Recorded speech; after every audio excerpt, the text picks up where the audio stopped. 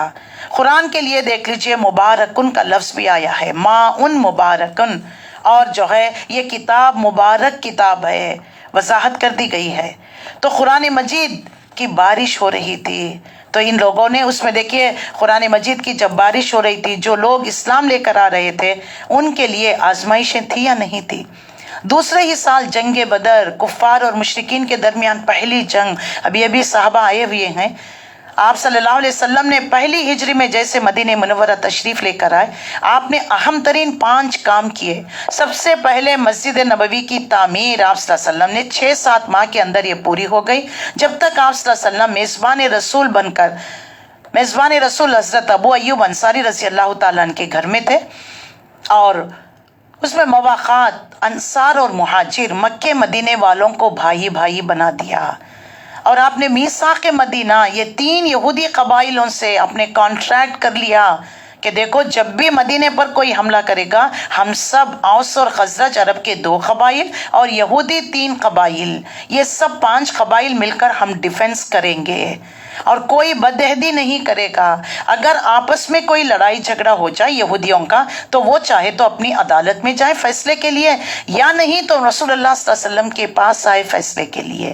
یہ تمام treaty sine pi گئی، وربلی نہیں بلکہ آپ صلی اللہ علیہ وسلم نے باقاعدہ اس کی لکھائی پڑھائی کرا لی۔ تو لیکن جب رسول اللہ صلی اللہ علیہ وسلم تشریف فرمائے اور ان کے تورات میں رسول اللہ کی پیشین گوئی آخری نبی آنے والا ہے، وہ تمام صفات کیریکٹرسٹکس نبی صلی اللہ علیہ وسلم میں موجود تھی، ان کو پتا بھی چل گیا کہ ہاں یہ وہی نبی جس کا انتظار ہم کر رہے تھے۔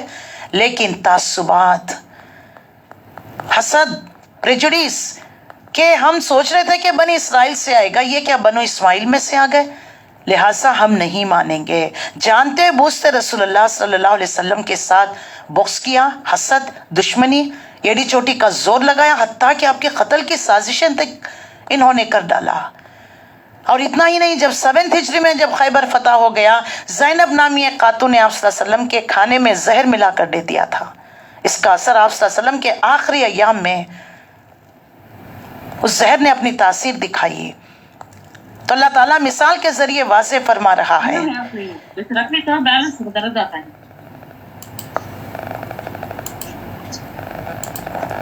تو لہٰذا یہاں پر اس بات کو وضاحت کر دی گئی کہ ماء مبارکن کتاب مبارکن، تو لیکن اسلام کے ساتھ گرج بھی ہے، دھمکیاں بھی آ رہی ہیں، جان خطرے میں ڈالا جا رہا ہے۔ جان ہتھیلی پر لے کر جنگ بدر میں 313 نکل پڑے۔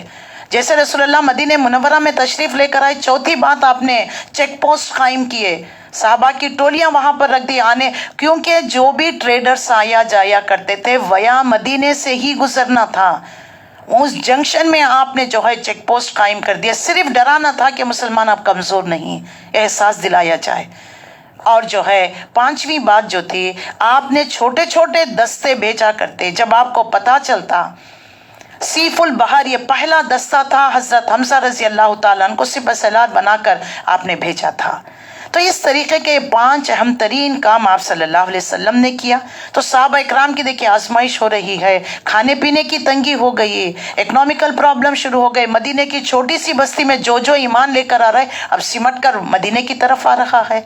آپ نے مواخات قائم کر دیا، بھائی چارگی بنا دیا، صحابہ نے لا کر اپنے گھروں کو، اپنے نخلستان، اپنے جائیداد سب کچھ انہوں نے تقسیم کر لیا۔ تو دیکھیے مشکلات کا سامنا کر رہے ہیں نا، بجلی بھی ہے، کڑک بھی ہے، دھمکیاں بھی ہیں، خطرات بھی ہیں، امتحانات بھی ہیں، آزمائشیں بھی ہو رہی ہیں۔ تو صحابہ اکرام تو ڈٹے ہوئے ہیں، اس بات کا انہوں نے عزم کیا تو ہی نہ نکل کر ہجرت کر کر آ گئے۔ لیکن یہ منافقین کا معاملہ کیا تھا، ذرا کہیں حالت میں کوئی بریتنگ سپیس مل جاتی نا تو مسلمانوں کے شانے بے جان ہو جاتے، جہاں فائدہ ملتا۔ جنگ بدر میں مسلمانوں کو فتح نصرت، تو یہ منافق دوڑتے ہوئے آئے، کہنے لگے کہ اللہ کے نبی ہم بھی شرکت کرنا چاہتے تھے، لیکن ہماری یہ جو پریشانی تھی، بیوی بیمار تھی، وہ بچہ بیمار تھا، جو آج ہم ہیلے بہانے تراشتے ہیں نا، کھانے کا وقت ہے نہیں، ہمارے پاس زوم نہیں، ہمارے پاس یوٹیوب نہیں، وہ ہمیں نہیں سن سکتے، کتنے جسٹیفیکیشنز خود دے لیتے ہیں۔ تو جس طریقے سے تو اللہ تعالیٰ فرماتا ہے کہ جب دیکھتے ہیں کہ حالات پرسکون ہے، کسی جنگ کے لیے بلایا نہیں جا رہا ہے، تو بڑھ چڑھ کر باتیں کرتے، جی ہم بھی یہ کام کرتے ہیں، ہم بھی جو مسلمان ہیں، ہم بھی تمہارے ساتھ ہیں۔ تو اللہ فرماتا ہے اللہ چاہتا تو ان کی سماعت بصارت کو سلب کر لیتا، لیکن اللہ تعالیٰ ہر چیز پر قدرت ہے، اگر سلب کر لے تو کون ان کی بصارت دے سکے گا؟ یعنی جو چودراہٹے ہیں، ان کے مال اقتدار اگر اللہ سلب کر لے، کسی کی آنکھوں کی بینائی ختم کر دے، کسی کی سماعت ختم کر دے، کون دے سکتا ہے؟ تو دیکھیے یہ منافق کتنے نڈر ہیں، کتنے ڈھیٹ ہیں اپنی منافقت میں، اللہ کو دھوکہ دے رہے ہیں اور مومنوں کو، اللہ کے رسول کو دھوکہ دے رہے ہیں۔ چرب زبانی سے جو ہے، اللہ کے نبی آتے تو بڑے دبک کر ادب سے بیٹھا کرتے، باہر جاتے تو ہنسی مذاق، رسول اللہ نے یہ فرمایا، رسول اللہ نے یہ بات کہی، دین کا مذاق، مومنوں کا مذاق، رسول اللہ کا مذاق کیا کرتے تھے۔ تو اللہ تعالیٰ یہاں پر اسی بات کو واضح کر رہا ہے کہ اندھیرا گپ ٹوپ اندھیرا، ان کی مثال آسمان سے زور کی بارش ہو، اس کے ساتھ اندھیری، گھٹا، کڑک اور چمک۔ یہ بجلی کی کڑک سن کر اپنی جانوں کے خوف سے کانوں میں انگلیاں ڈال لیا کرتے۔ منافقت جب جنگ کے لیے بلایا جاتا تو موت کے ڈر سے، جنگ احد میں دیکھ لیجئے، موت کے ڈر سے یہ اپنے آپ کو گھروں میں جا کر چھپ کر بیٹھ گئے. جانے والوں کو بھی روکا کرتے تھے، پاگل ہو گئے ہو، ابھی تم نے نکاح کیا ہے، ابھی تم جاؤ گے، اگر شہید ہو جاؤ گی تو تمہاری جوان بیوی بیوہ ہو جائے گی اور دوسری سے کسی سے نکاح کر لے گی. اس طریقے سے آڑ دلایا کرتے، لوگوں کو روکا کرتے تھے. تو اللہ تعالیٰ یہی مثال، جب اللہ تعالیٰ اسلام کی بارش برسا رہا تھا، وہی کے ذریعے قرآن کی بارش ہو رہی تھی، فائدہ اٹھانے کے بدلے میں انہوں نے کیا کیا؟ اپنے آپ کو گمراہی میں مبتلا کر لیا. موت کے ڈر سے کانوں میں انگلیاں ٹھوس لیا کرتے تھے. اللہ ان منکرین حق کی طرف گھیرے میں لیے ہوئے ہے، اور چمک سے ان کی حالت یہ ہوتی گویا عنقریب بجلی ان کی بصارت اچک لے جائے گی. پتہ نہیں کوئی آیت ہمارے بارے میں تو نہیں نازل ہو گئی. یہ ڈرا کرتے تھے رسول اللہ کی مجلسوں میں جانے کے لیے، مومنوں سے ملنے کے لیے. ہمارے جہاں کہیں کچا چٹا جو ہم پلاٹنگ کر رہے تھے، کہیں اللہ تعالیٰ وحی کے ذریعے بتا تو نہیں دیا. ان کو اپنے جانوں کا ڈر رہا کرتا تھا. یہ جان اور مال کی تحفظ کیا کرتے تھے. منافقین کی یہ دو صفتیں تھیں، جان نہیں جانی، مال نہیں جانا. جان اور مال کا تحفظ. جب ذرا بھی روشنی انہیں محسوس ہوتی تو اس میں کچھ دیر چل لیتے. دیکھیے بارش ہو رہی ہے، کڑک کڑک جیسے ہوتی، دیکھیے روشن ہوتا نا تو اس میں 2 قدم چل لیتے ہیں. یہ کون ہے؟ یعنی اسلام کو جب فائدہ تو وہ آ کر کہتے کہ ہم بھی مسلمان ہیں. جب کوئی امتحانات خطرات تو پھر دیکھ لیجئے یہ دور ہٹ جائے. اللہ تعالیٰ نے مثال کے ذریعے سے واضح کر دیا. اس کے بعد اللہ فرماتا ہے کہ دیکھو اللہ نے تمہیں پیدا کیوں کیا، مقصد کیا ہے. اللہ تعالیٰ تمہارے وجود کے لیے واضح کر رہا ہے. سب سے پہلے دعوت، یعنی جیسے قرآن ہم کھولتے ہیں پڑھنے کے لیے، سب سے پہلے دعوت دی جا رہی ہے کس کو؟ یا ایھا الناس اعبدوا ربکم الذی. آیت نمبر 21 سے لے کر 29 تک ہے. اعبدوا ربکم الذی، اے لوگو اللہ کی بندگی بجا لاؤ. صرف مسلمانوں کے لیے نہیں ہے، اہل کتاب کے لیے نہیں ہے، سب کے لیے. یا ایھا الناس اعبدوا ربکم الذی، اپنے رب کی بندگی کرو، یہ شرک چھوڑ دو، یہ بتوں کے آگے پوجا کرنا، پوجا پرستش چھوڑ دو، اللہ کے بن جاؤ. تم اللہ کے بندے ہو، اللہ نے تمہیں بنایا ہے. اللہ تعالیٰ اب یہاں مثال کے ذریعے واضح کر رہا ہے یا ایھا الناس اعبدوا ربکم الذی. اچھا اللہ کی بندگی کیوں کرے؟ کافروں کو، مشرکوں کو، دہریوں کو اس قرآن کے ذریعے، ان آیتوں کے ذریعے ہمیں دعوت دینی ہے، تبلیغ کرنی ہے، انہیں بتانا ہے. وہ پوچھیں گے اللہ کی عبادت کیوں کرے، ہمارے دین میں کیا برائی ہے، ہمارے معبودوں میں کیا برائی ہے. ہم بھی اللہ کو مانتے ہیں، صرف ان کو ہم جو ہے واسطہ کھڑا کرتے ہیں کہ یہ اللہ کے آگے قیامت کے دن ہماری سفارش کریں گے. تو ہمیں ان کو بات سمجھانا ہے. ربکم الذی خلقکم، تم اللہ کی بندگی اس لیے کرنی چاہیے کیونکہ وہ تمہارا خالق ہے، مالک ہے، پروردگار ہے. اس نے تمہیں پیدا کیا، تمہیں ہی نہیں، والذین من قبلکم، تم سے پہلے تمہارے باپ دادا کے بھی باپ دادا، سب کو اسی نے پیدا کیا. لعلکم تتقون، شاید کہ اس روش سے تمہارے اندر اللہ کا ڈر، خدا خوفی پیدا ہو جائے. اب پھر دیکھ لیجئے اللہ تعالیٰ نے اپنی نعمتوں کا ذکر کیا کہ وہی تو ہے تمہارے لیے زمین کا فرش بچھایا، آسمان کی چھت بنائی، اوپر سے پانی برسایا، اس کے ذریعے سے ہر قسم کی پیداوار نکالی، تمہارے لیے رزق پہنچایا. اور بس جب تم جانتے ہو تو دوسروں کو اللہ کا مد مقابل کیوں بناتے ہو؟ یہ سب کچھ کرنے والا کون؟ کفار مشرکین سے پوچھا جائے گا تو وہ کہتے تھے قل اللہ، اللہ ہی کرتا ہے. جب مانتے ہو تمہارا خالق مالک اللہ ہے تو پھر اللہ کو چھوڑ کر دوسروں کو کیوں پوجا کرتے ہو؟ تمہارے لیے انگور، زیتون، غلہ، اناج، ترکاری، آسمان سے بارش برسانا، یہ دن رات، یہ اللہ کی نعمتیں ہیں. ان نعمتوں کو ہمیں استعمال کر کر اللہ کا شکر گزاری کا جذبہ اندر دل میں، تو زبان پر الحمدللہ. پھر قرآن شروع ہوگا، ہدایت ملے گی، اس پر عمل کریں گے، اللہ سے ڈرتے رہیں گے، اللہ کے نافرمانی والے کام چھوڑ دیں گے، اس کی فرما برداری میں آ جائیں گے تو متقی پرہیزگار بن جائیں گے. تو کیا ہوگا انعام؟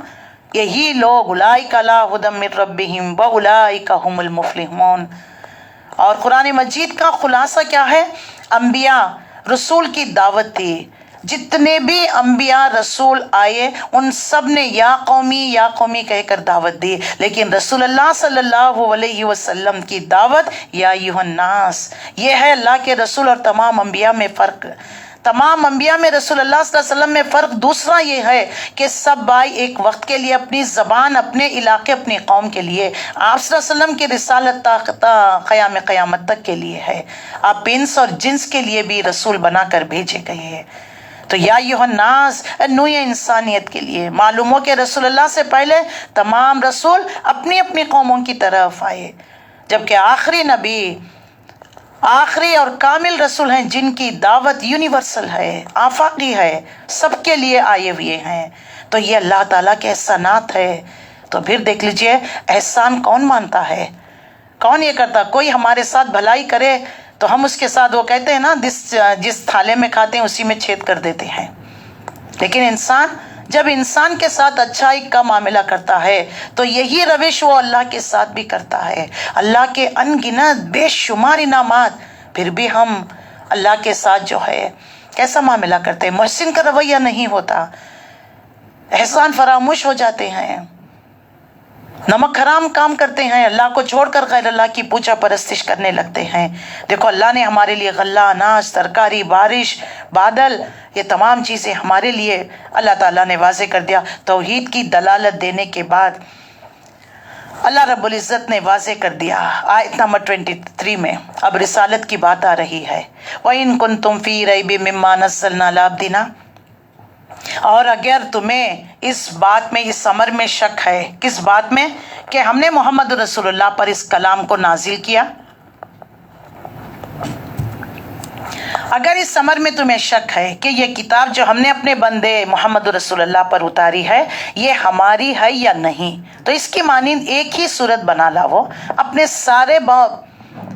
سارے دوستوں کو بلا لو، ایک اللہ کو چھوڑ کر باقی جس کو چاہو مدد لے لو، اگر تم سچے ہو تو یہ کام کر کر دکھاؤ، لیکن اگر تم نہ ایسا کیا تو یقیناً کبھی نہ کر سکو گے۔ فَإِن لَّمْ تَفْعَلُوا وَلَن تَفْعَلُوا فَاتَّقُوا النَّارَ الَّتِي وَقُودُهَا النَّاسُ وَالْحِجَارَةُ۔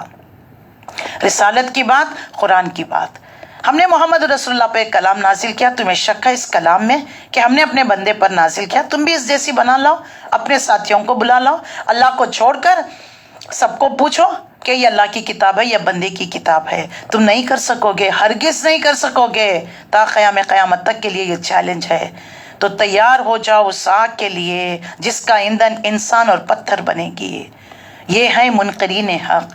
اور جو بشری الذین آمنوا وعملوا الصالحات 25 آیت میں رہے وہ لوگ جس کو ایمان لے کر آئے اس کتاب پر، اللہ پر، رسولوں پر، اور وہ ایمان لے کر آئے، عمل صالح کیے، ان کے لیے جنات ہیں جن کے نیچے نہریں بہ رہی ہیں، کلما رزقوا من ثمرۃ من رزق، اللہ ان کو پھل دے گا، اور جو ہے قالوا ھذا الذی رزقنا من قبل، دنیا میں جو پھل ہم کھائے ہیں نا وہی پھل جنت میں بھی دے گا، لیکن ان کا ذائقہ الگ ہوگا، ان کا ٹیسٹ الگ ہوگا، سائز میں الگ ہوں گے، کیونکہ پہچان کے لیے یہ جنتیوں کی سب سے پہلی ضیافت ہوگی۔ اس کے بعد اللہ تعالیٰ ان کے لیے وَاتُوا بِهِ مُتَشَابِهًا وَلَهُمْ فِيهَا أَزْوَاجٌ مُطَهَّرَةٌ، پاکیزہ بیویاں ہوگی۔ اللہ تعالیٰ نے بیویوں کا لفظ استعمال کیا ہے، آج مس میچز ہو جاتے ہیں، بیویاں پسند نہیں ہوتی، لیکن اگر اللہ کی خاطر جو کوئی بیویوں کے ساتھ اپنا اللہ کی خاطر اپنے رشتے کو قائم کرے، مضبوط کر کر رکھے، ان کا حق، ان کا نان نفقہ، ان کا حق ادا کریں، تو اللہ تعالیٰ جنت میں ان کو ایک حور انعام کے طور پر دے گا۔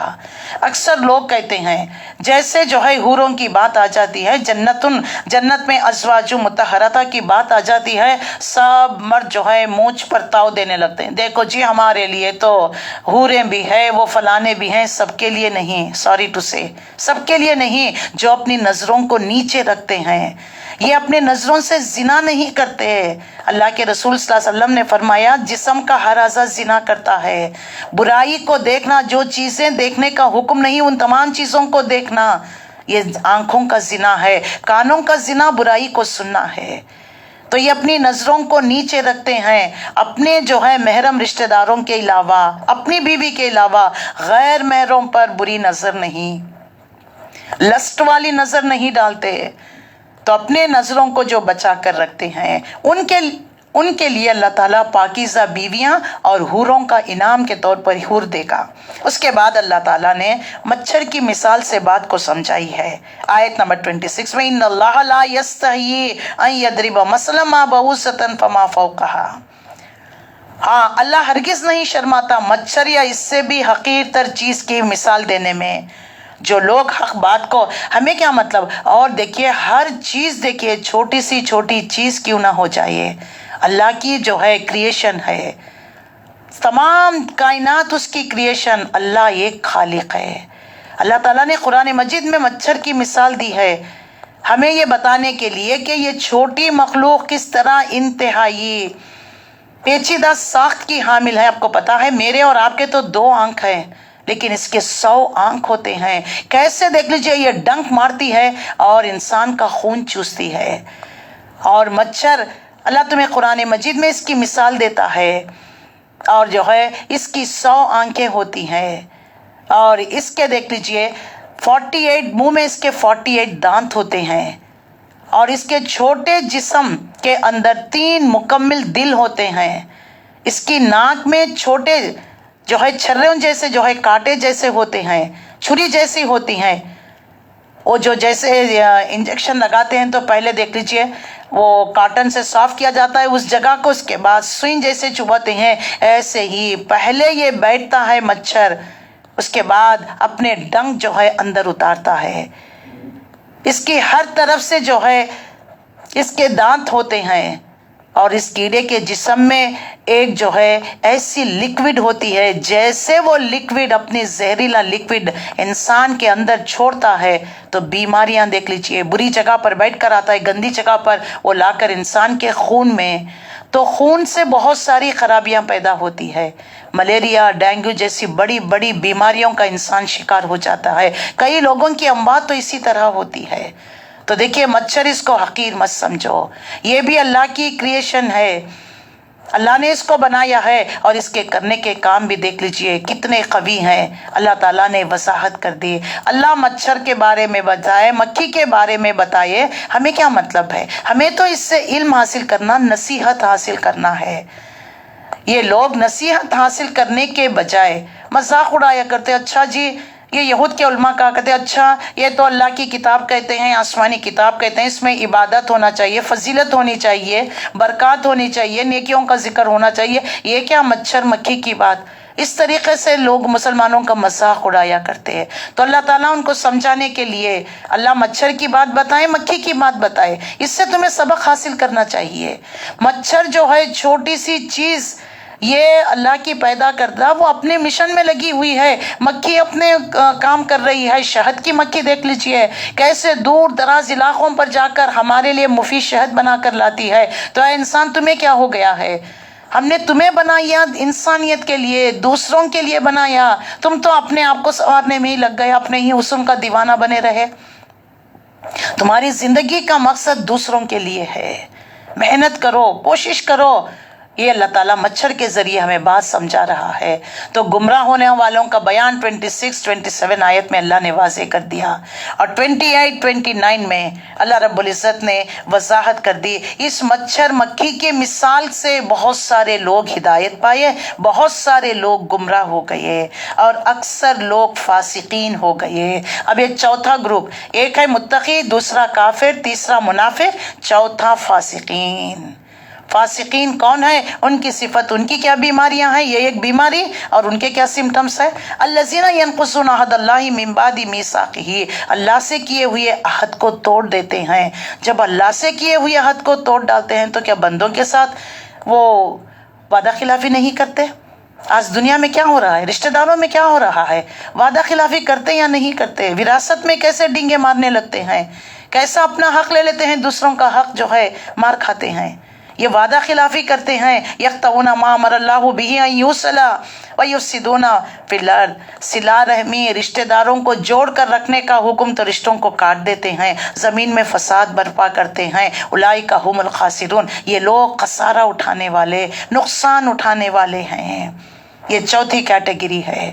اس کے بعد اللہ رب العزت پھر توحید کی بات، کیف تکفرون باللہ، تم اللہ کے ساتھ کیسے کفر کر سکتے ہو؟ 40 آیتیں بیان کر کر، یعنی 37 آیتوں کے بعد اللہ فرماتا ہے کیسے تم اللہ کے ساتھ کفر کر سکتے ہو، اللہ کا کیسے انکار کر سکتے ہو، اللہ کے ساتھ کیسے کسی کو تم دوسروں کو شرک کر سکتے ہو، جبکہ اللہ نے تم کو کیف تکفرون باللہ وکنتم اموات فاحیاکم ثم یمیتکم ثم یحییکم ثم الیہ ترجعون، تم مردوں کی حالت میں تھے، تم روح کی حالت میں تھے، کولڈ سٹور میں ہمارے روحوں کو ڈی فریز کر دیا گیا، وہاں سے لایا، تو تم پہلے کیسے تھے؟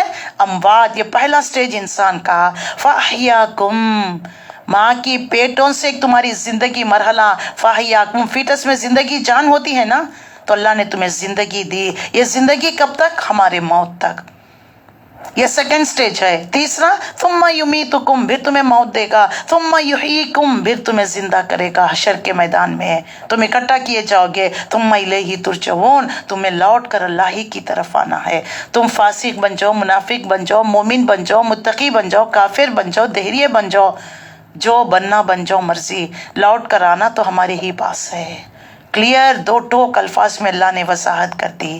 پھر اللہ تعالیٰ نے اپنی وحدانیت کی، هو الذی خلق لکم ما فی الارض جميعا، پھر ذرا اس وقت کا تصور کرو، دیکھو اللہ تعالیٰ نے تمہارے لیے زمین میں، جس نے تمہارے لیے زمین کی ساری چیزیں پیدا کی، پھر اوپر کی طرف متوجہ فرمایا، اللہ نے زمین کو بنایا، ثم استوى الى السماء، 7 آسمان، عرش اس کا پانی پر، اس پر جلوہ فرما، اور اللہ تعالیٰ نے پھر زمین کی ساری چیزیں پیدا کی، اوپر کی طرف متوجہ فرمائی، 7 آسمان استوار کیا، اور وہ ہر چیز کا علم رکھنے والا ہے۔ اور اتنی بات سمجھانے کے بعد آیت نمبر 39 سے دیکھ لیجئے، اب یہاں سے آدم اور ابلیس کا قصہ بیان کیا گیا ہے۔ یہ 7 مرتبہ قرآن مجید میں آدم اور ابلیس کا قصہ بیان کیا گیا ہے۔ آدم اور ابلیس کا قصہ قرآن مجید میں ریپیٹیشن کے ساتھ بار بار، کیونکہ اللہ تعالیٰ بتانا چاہتا ہے کہ دیکھو شیطان تمہارا کیسا دشمن ہے، لہٰذا اس کی بات نہ مانو، وہ تمہیں وسوسے ڈالتا ہے، اللہ سے ہٹ کر کر آیا ہے، انشاءاللہ ہم پڑھیں گے۔ تو اللہ تعالیٰ یہاں پر آیت نمبر 30 سے 39 تک، وَإِذْ قَالَ رَبُّكَ لِلْمَلَائِكَةِ إِنِّي جَاعِلٌ فِي الْأَرْضِ خَلِيفَةً، اب اللہ تعالیٰ نے فرشتوں کو جب زمین بنا دی، آسمان بنا دیا، اپنا عرش پانی پر رکھا، اس کے بعد اللہ تعالیٰ نے خلیفہ کا مطلب کیا ہے؟ نائب کہتے ہیں، کسی کے حکم کے مطابق عمل کرنا، کروانا، وائسرائے کہتے ہیں، جیسے ہمارے عام زبانوں میں سیکریٹری کہہ لے، جو بھی کہہ لے، تو یہاں پر خلیفہ جانشین، خلف سے نکلا ہے، خلف ون آفٹر اندر، ایک کے بعد ایک آنا، جانشین دیکھیے، جیسے رسول اللہ صلی اللہ علیہ وسلم کی وفات ہو گئے تو پہلے خلیفہ کون بنے؟ حضرت ابوبکر رضی اللہ تعالیٰ، آپ کی وفات کے بعد دوسرے خلیفہ حضرت عمر رضی اللہ تعالیٰ، خلیفہ ون آفٹر اندر آنا۔ تو یہاں پر جو ہے اس طرح سے واضح کر دیا، اس دنیا میں انسان کی اصل حقیقت کو سمجھانے کے لیے وائسرائے کا جو ہے تصور ذہن میں لے کر آتے ہیں۔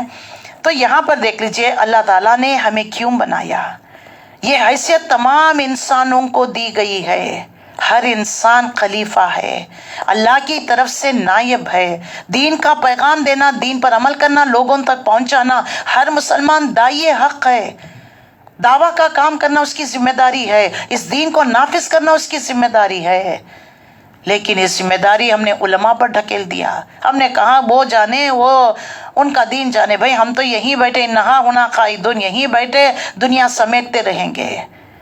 تو یہ حیثیت تمام انسانوں کو دی گئی ہے، بالقوہ ہر انسان اللہ کا خلیفہ ہے، لیکن جو اللہ کا باغی ہو جائے وہ خود حاکمیت کی مدعی ہو جاتا ہے، اسے خلافت کے حق سے محروم ہو جاتا ہے۔ تو اللہ تعالیٰ نے خلیفہ بنایا۔ جب اللہ تعالیٰ نے، یاد کرو وہ وقت جب اللہ تعالیٰ نے فرشتوں سے کہا میں زمین میں خلیفہ بنانے والا ہوں، تو فرشتوں نے کہا آپ زمین میں کسی ایسے کو مقرر کرنے والے ہیں جو فساد برپا کرے گا، خون ریزی کرے گا، وہ نحنو نسبح بحمدک نقدس لک، کیا پروردگار آپ کی حمد و ثنا، تعریف، تسبیح، تقدیس میں کیا کوئی کمی رہ گئی؟ کیا ہم آپ کی تسبیح تحریر میں جو ہے تقدس میں کوئی کمی کرتے ہیں؟ اللہ نے فرمایا قال انی اعلم ما لا تعلمون، میں جو جانتا ہوں تم نہیں جانتے۔ تو جیسے اللہ نے جو ہے یہ بات کہہ دی، اس کے بعد اللہ تعالیٰ نے آدم کو بنایا۔ آدم کو اللہ نے اپنے ہاتھوں سے بنایا، 3 چیزیں اپنے ہاتھوں سے، جنت العدن، آدم علیہ السلام اور قلم کو بنایا۔ اس کے بعد سیکنڈ چیز اللہ نے کیا دی کہ وَعَلَّمَ آدَمَ الْأَسْمَاءَ كُلَّهَا، اللہ نے سکھایا آدم علیہ السلام کو تمام کا علم، تمام چیزوں کا علم سکھایا، ہیومن نالج جس کو ہم کہتے ہیں۔ اور جو ہے علم کے جو ہے 2 حصے ہیں، ایک ایکوائرڈ نالج جو حواس خمسہ، سماعت، بصارت، عقل، دماغ، سینس آف آرگن سے ہم استعمال کرتے ہیں، دوسرا ریویل نالج، آسمانی وحی کے ذریعے سے جو انسان کو علم ملتا ہے۔ تو اس نے آنکھوں سے دیکھا، کانوں سے سنا، نتیجہ نکالا، دماغ کمپیوٹر نے اس کو جو ہے پروسیس کر اس کا نتیجہ میموری کے اندر محفوظ کر لیا۔ تو لہٰذا اللہ تعالیٰ نے یہ تمام علم آدم علیہ السلام کو سکھا دیا۔ اس میں کیمسٹری بھی ہے، فزکس بھی ہے، بایو بھی ہے، زوالوجی بھی ہے، علوم القرآن ہے، علوم تمام بہت علم کا مجمع ہے قرآن مجید۔ موٹے موٹے لاز بتا دیے گئے ہیں، اب اس کو ایکسپلور سائنس کر رہا ہے۔ عروج آدم قاقی سے انجم سہم جاتے ہیں کہ یہ ٹوٹا ہوا تارا مہ کامل نہ بن جائے۔ تو یہ تمام دیکھ لیجئے، یہ نالج سائنس میں ہے۔ تو لہٰذا یہ تمام چیزوں کا علم آپ کو آدم علیہ السلام کو سکھا دیا گیا۔ اس کے بعد ثم عرضهم علی الملائکہ، پھر آپ کو آدم علیہ السلام کو ملائکہ کے فرشتوں کے آگے پیش کیا۔ فقال انبئونی، اب ایک طرف آدم علیہ السلام، دوسری طرف فرشتے، بیچ میں اللہ تعالیٰ نے فرشتوں سے کہا کہ ذرا مجھے اس چیزوں کے نام تو بتاؤ۔ قالوا سبحانک، فرشتوں نے کہا پروردگار آپ کی ذات پاک ہے، ہر نقص سے، عیب سے، ہر زاویے سے، ہر چیز سے آپ کی ذات پاک ہے، مبرہ، منزہ، اعلیٰ اور عرفہ ہے۔ لا علم لنا الا ما علمتنا، ہمیں کوئی علم حاصل نہیں ہے سوائے اس کے جو کچھ آپ نے ہمیں دیا ہے۔ جو علم آپ نے ہمیں دیا ہے، فرشتوں کا کام کیا ہے؟ یہ نورانی مخلوق ہے، اللہ کے حکم کو بجا لاتے ہیں۔ اسرافیل ہیں، اسرائیل ہیں، جبرائیل ہیں، میکائیل ہیں، جو عام 4 فرشتے جن کا ذکر آتا ہے قرآن مجید میں، آتا ہے ہاروت اور ماروت فرشتوں کا، کرامن کاتبین کا آتا ہے قرآن مجید میں۔ تو ان کا کام کیا ہے؟ اللہ کے حکم کو بجا لانا۔ وہ اللہ کے حکم کو بجا لانے کے لیے وہ دوڑ دھوپ کرتے ہیں، اللہ کی نافرمانی نہیں کرتے، ان کے اندر کوئی ایموشنز نہیں، فیلنگز نہیں۔ اسی لیے تو چھوٹا بچہ شیرخوار ہے، ماں کی روح قبض کر لیتے ہیں، اللہ کا حکم ہے ماں کو موت دینا، اس کی غیر روح نکال لیے۔ تو یہ جو ہے اللہ کے حکم پر مامور ہیں، یہ نورانی مخلوق ہے۔ حضرت عائشہ رضی اللہ تعالیٰ عنہ کی حدیث ہے، اللہ تعالیٰ نے انسان کو مٹی سے، فرشتوں کو، ملائکہ کو نور سے بنایا، آگ سے جنات کو بنایا ہے۔ تو یہ روشنی ہے۔ جیسے دیکھ لیجئے ہم آج سائنس میں انرجیز کہتے ہیں نا، ساؤنڈ انرجی ہے، الیکٹرو میگنیٹک انرجی ہے، اور جو ہے ریڈینس جس کو کہتے ہیں، یہ انرجی ہے، ساؤنڈ انرجی ہے، الیکٹرک انرجی ہے، الیکٹرو میگنیٹک انرجی ہے۔ تو یہ اسرافیل، اسرائیل جو سائنس کا جو مطالعہ کرتے ہیں، انہوں نے قرآن مجید کو پڑھ کر یہ جو ہے انرجیز کہا ہے، انرجی آف ساؤنڈ ہے، انرجی آف لائٹ ہے، انرجی آف الیکٹریسٹی کہا ہے۔ بہرحال فرشتے ہیں، ہر انسان کے ساتھ 2 کندھے پر 2 فرشتے بیٹھے ہوئے ہیں، اور فجر کی نماز، عصر کی نماز میں فرشتے ڈیوٹی چینج کرتے ہیں۔ اور اسرافیل سور پھونکنے والے، اسرائیل روح نکالنے والے، جبرائیل وہی لے کر آنے والے، جہنم کا داروں کا مالک ہے، اور برسات برسانے والے، بارش برسانے والے فرشتے الگ ہیں۔ تو اللہ نے ان کو جس کو جو ڈیوٹی پر مقرر کیا وہ اتنا ہی جانتے، اتنا ہی علم۔ تو کہنے لگے پروردگار جو علم آپ نے ہمیں دیا ہمیں اتنا ہی پتا ہے، انک انت العلیم الحکیم، آپ سب کچھ جاننے والے اور حکمت والے ہیں۔ پھر اللہ تعالیٰ نے آدم علیہ السلام کی طرف پلٹا اور کہا قال یا آدم انبئہم باسمائہم، اے آدم ذرا ان کو بتاؤ ان چیزوں کے نام۔ فلما انباہم باسمائہم، تو جب انہوں نے بتا دیا ان کے سب کے نام، اللہ نے فرمایا قال لم اقل لکم انی عالم غیب السماوات والارض، کیا میں نے تم سے نہیں کہا تھا؟ میں جانتا ہوں آسمان اور زمین کی تمام چھپی ہوئی چیزوں کو جو تمہارے نگاہوں سے اوجھل اور مخفی ہے۔ وَأَعْلَمُ مَا تُبْدُونَ وَمَا كُنْتُمْ تَكْتُمُونَ، میں یہ بھی جانتا ہوں جو کچھ تم نے ظاہر کیا، جو کچھ تم چھپا رہے تھے کہ اللہ تعالیٰ ہمیں خلیفہ بنا لیتا، یہ تمہارے دل کی آرزو تھی، تمنا تھی۔ اللہ تعالیٰ نے فرشتوں کو حکم دیا۔ اس کے بعد وَإِذْ قُلْنَا لِلْمَلَائِكَةِ اسْجُدُوا لِآدَمَ فَسَجَدُوا إِلَّا إِبْلِيسَ، اللہ نے پہلے ہی کہہ دیا تھا دیکھو جب میں مٹی کا ایک پتلا بناؤں، جب میں اس کو فَإِذَا سَوَّيْتَهُ وَنَفَخْتَهُ فِيهِ مِن رُّوحِي فَقَعُوا لَهُ سَاجِدِينَ، دیکھو میں اس کی تکمیل تخلیق کو مکمل کر لوں، اس میں اپنی روح میں سے پھونک دوں تو تم سب سجدے میں گر پڑنا۔ یہ جو آدم علیہ السلام کو فرشتوں نے سجدہ نہیں کیا، بلکہ اس کے اندر جو ڈیوائن سپارک جو تھی نا، ڈیوائن ایلیمنٹ من روحی، اس کو سجدہ کیا۔ تو جیسے سجدہ کیا، لیکن الا ابلیس، سوائے ابلیس کے، ابا واستکبر وکان من الکافرین، تکبر، انکار، حسد کہ مجھے کیوں نہیں بنایا گیا، وہ بھی جو ہے اپنی عبادت کے وجہ سے فرشتوں کے ساتھ جو ہے، اس کا اصل نام عزازیل ہے، جو جنوں میں سے تھا، علم اور عبادت دونوں کے وجہ سے جو ہے فرشتوں کا ہم نشین تھا، فرشتوں کے ساتھ اس طور پر شامل بھی تھا۔ تو انسان بھی اگر اپنی بندگی میں زہد، نیکی، ترقی میں اپنے آپ کو بہت بڑا اعلیٰ عرفہ سمجھنے لگتا ہے نا، دوسروں کو حقیر، تو اس نے جو ہے ابا واستکبر وکان من الکافرین، تو کہنے لگا کہ انکار کیا۔ اللہ نے پوچھا وکان من الکافرین، اور کافروں میں سے ہو گیا۔ یہ قصہ 7 مرتبہ قرآن مجید میں آیا ہوا ہے۔ پہلی مرتبہ تو یہاں آیا ہوا ہے، دوسرا جو ہے اللہ تعالیٰ نے سورہ اعراف میں، سورہ ہجر میں، سورہ بنی اسرائیل، سورہ کہف، سورہ طٰہٰ، سورہ صاد، یہ 6 مقامات سب مکی دور کی صورتیں ہیں، اور ایک آخری جو ہے سورہ بقرہ، جو پہلے ترتیب کے اعتبار سے پہلی بار آ رہا ہے۔ تو جیسے انہوں نے اس نے انکار کر دیا، اب اللہ تعالیٰ نے جو ہے اس کو دھتکارا ہوا بنا دیا، تو یہاں سے اتر جا۔ یہ دیکھو اللہ تعالیٰ نے بتا دیا آدم کو، آدم یہ دیکھو دشمن ہے۔ تو پہلی نعمت اللہ نے کیا دی؟ علم کی نعمت دی۔ پہلا انسان آدم، پہلا رشتہ جوڑا میاں بیوی کا بنایا۔ اللہ نے حکم دیا وَقُلْنَا يَا آدَمُ اسْكُنْ أَنْتَ وَزَوْجُكَ الْجَنَّةَ، اے آدم تم اور تمہاری بیوی جنت پہ رہو۔ دیکھو دیکھ لیا نا، یہ تمہارا دشمن ہے، دیکھو اس کی بات نہ ماننا، تم اور تمہاری بیوی دونوں جو ہے جنت میں رہو، اور جو چاہیں جہاں سے چاہیں آپ کھا سکتے ہیں۔ اللہ تعالیٰ نے حکم دے دیا جنت میں رہو، یہاں بفراغت جو چاہیں کھاؤ، مگر اس جنت کے قریب نہ جانا۔ ایک جو ان کے لیے یعنی حرام کر دیا گیا تھا اس وقت، لا تقرب هذه الشجرہ فتکون من الظالمین، ورنہ ظالموں میں شمار ہو جائے گے۔ آخر کار فازلہم الشیطان، شیطان نے ان دونوں کو اس جنت سے ترغیب دے کر ہمارے حکم کی پیروی سے ہٹا دیا، گناہ کرا دیا۔ ایسے ایسے جسٹیفیکیشن، دیکھو تم فرشتے بن جاؤ گے، پرماننٹ ریسیڈنٹ، یہیں رہو گے، کبھی مرو گے نہیں۔ آخر کار دونوں نے وہ پھل کو چکھ لیا، اللہ کی نافرمانی کرتے ہی لباس اتر گئے، میاں بیوی ایک دوسرے کے سامنے سطر کھل گئے، شرم محسوس کرنے لگے، اور جنت کے پتوں سے اپنے آپ کو ڈھانپنے لگے۔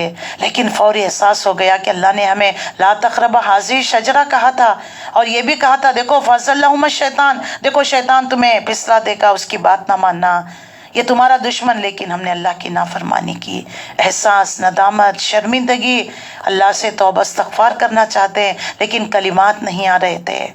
اللہ تعالیٰ نے خود پہلی بات، پہلی چیز گناہ کیا، توبہ، توبہ سکھایا اللہ نے۔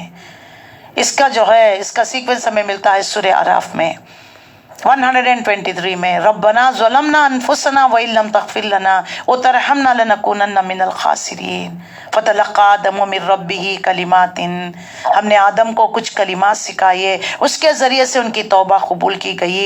فتاب علیہ انہ هو التواب الرحیم، بے شک اللہ بڑا معاف کرنے والا، رحم کرنے والا، درگزر کرنے والا۔ 40 آیتیں ہو گئی، انسانی گروپس بتا دیے گئے، متقی، کافر، منافق، فاسق یہ بتا دیے گئے، اور مشرک 5 ہو گئے۔ اس کے بعد یا ایھا الناس، تمام انسانیت کے لیے دعوت دے دی گئی کہ اپنے ایک رب کی عبادت کرو، اس کے بعد خلیفہ تمہیں نائب بنا دیا گیا، تم ریپریزنٹ کرنے والے ہو دین کو، اسلام کو ریپریزنٹ کرنے والے ہو، اس کتاب کو ریپریزنٹ کرنے والے ہو۔ پھر آدم اور ابلیس کا قصہ دیکھو، آدم یعنی اول دن سے کیسے آدم کا دشمن رہا شیطان۔ اب یہ آدم علیہ السلام کی نسل میں ہی یہ علم جو ہے ٹرانسفر، جینز سے جو ہے ٹرانسفر ہوتا چلا گیا، اور شیطان تمہارے ماں باپ کو کیسے جنت سے نکلوایا، تمہارے بھی جو ہے تمہیں بھی جنت میں نہیں جانے دے گا۔ اس کا سیکوینس ہمیں جو ہے دوسری صورتوں میں ملتا ہے۔ جیسے اس نے منع کر دیا، اللہ نے فرمایا کہ یہ تو کیا کرتا ہے، تو نے کیوں کیا؟ انا خیر من، میں اس سے بہتر ہوں، خلقتہ من نار خلقتہ من طین، مجھے تو آگ سے، اس کو مٹی سے، آگ بڑی یا مٹی بڑا؟ میں انہیں تکبر میں آ گیا۔ آخر کار اللہ نے کہا تو مردود ہے، اللہ کی رحمت سے جو ہے پھٹکار ہے تجھ پر، اللہ کی رحمت سے دور ہے۔ اس نے کہا پروردگار قیامت تک مجھے مہلت دے دے، ابن آدم کو میں ورغلاؤں گا، صراط المستقیم پر گھات لگا کر بیٹھوں گا، دائیں سے بائیں سے آگے سے پیچھے سے آؤں گا، ان کے بڑے ایک حصے کو ناشکرا بناؤں گا، کافر بناؤں گا، احسان فراموش بناؤں گا، نمک حرام بناؤں گا، تیری نافرمانیاں کریں گے، تیرے احکامات کو نہیں مانیں گے، ایک بڑا حصہ میں اپنے ساتھ جہنم میں لے کر جاؤں گا۔ اللہ نے بھی کہا جا تجھے گرانٹڈ، جو میرے بندے ہیں ان پر تیرا زور نہیں چلتا۔ میرے بندے، اللہ نے کہا وہ بندے کون ہیں؟ میں اور آپ ہیں۔ اگر ہمیں ایمان کو پختہ کرنا ہے تو قرآن کے ذریعے سے ہمیں سٹیبل ہونا ہے، متقی بننا ہے۔ اللہ نے واضح کر دیا۔ اب تینوں کو کہا، آدم، حوا اور شیطان کو، قلنا اہبطوا منہا جمیعا، چلو تینوں کے تینوں اتر جاؤ۔ فإما یأتینکم، اللہ نے ایک وارننگ دی، جب کبھی میرے پاس سے فإما یأتینکم منی ہدی فمن تبع ہدایا فلا خوف علیہم ولا هم یحزنون، جب کبھی میری طرف سے کوئی ہدایت، کوئی رسول، کوئی پیغام آئے، اس کی پیروی جو کرو گے، جو فالو کرے گے، نہ تمہیں خوف نہ رنج کا مقام ہوگا، نہ پاسٹ کا غم ہوگا، نہ پریزنٹ کا خوف تمہیں ہوگا۔ اس کے بعد والذین کفروا وکذبوا بآیاتنا اولئک اصحاب النار، جو ہماری آیتوں کو جھٹلائیں گے وہ نار کے مستحق ہوں گے، ہمیشہ اسی میں رہیں گے۔ اس کے بعد 40ویں آیت سے لے کر 142 تک دی اینڈ، پورے پارے میں اللہ تعالیٰ نے بنی اسرائیل، ایک نئی امت، ایک امت، پاسٹ امت مسلمہ جو کہتے ہیں، یہ جو ہے امت کے بارے میں اللہ نے وضاحت کر دی۔ بنی اسرائیل کون ہے؟ موسیٰ نبی کے ماننے والے تھے، ابراہیم علیہ السلام کے، میں نے دیکھیے ان ڈیٹیل آپ کو بنی اسرائیل کی ہسٹری میں بتا دیا، اب اتنا ہمارے پاس وقت نہیں کہ ان ڈیٹیل میں جائیں۔ ابراہیم علیہ السلام کے دو بیٹے، ایک اسحاق علیہ السلام اور دوسرا اسماعیل علیہ السلام، اور ابراہیم علیہ السلام ار نامی شہر میں عراق سے آئے، اور جیسے آپ نے توحید کا کلمہ پرچار کرنے لگے، آپ ایمان کا ڈکلریشن انی وجہت وجہ للذی فطر السماوات والارض، تو قوم دشمن بن گئی، نمرود نے آگ کا علاوہ بنایا، اس میں آپ کو جھونک دیا، صحیح سلامت زندہ، ایک معجزہ تھا، آپ زندہ باہر آ گئے۔ قوم آپ کو جو ہے یعنی سنسار کرنے کے لیے تیار ہو گئی تھی، باپ نے بھی کہا کہ تم یا تو باپ دادا کے دین میں آؤ یا نہیں تو تم یہاں سے اس جگہ کو چھوڑ کر چلے جاؤ۔ ار نامی شہر میں پیدا ہوئے، یہاں سے آپ عراق سے آپ ہجرت کرتے ہوئے حران آئے، یہ فلسطین کے علاقے میں آپ داخل ہو گئے، الغازہ جو آج جو کچھ چل رہا ہے آپ سب جانتے ہیں، اور وہاں آ گئے۔ سارہ علیہ السلام 10 سالہ بھتیجا لوط علیہ السلام کو لے کر آ گئے، اور دوسری بیوی 90 سال کے ہو گئے، اولاد نہیں، دوسری بیوی بی بی ہاجرہ علیہ السلام سے پہلے صاحبزادے اسماعیل علیہ السلام پیدا ہوئے۔ اللہ کا حکم ماں اور بیٹے کو لے جا کر سنسان مکے کی وادی میں چھوڑ کر آ جائیں، اللہ کے حکم کی تعمیل کی۔ اب وہاں سے جو اس کے بعد اللہ تعالیٰ نے پہلی بیوی سارہ علیہ السلام کو دوسرا بیٹا عنایت فرمایا، اسحاق علیہ السلام۔ یہ چاروں نبی جو ہے اب یہ چھوڑ کر آئے، وقتاً فوقتاً جایا کرتے تھے۔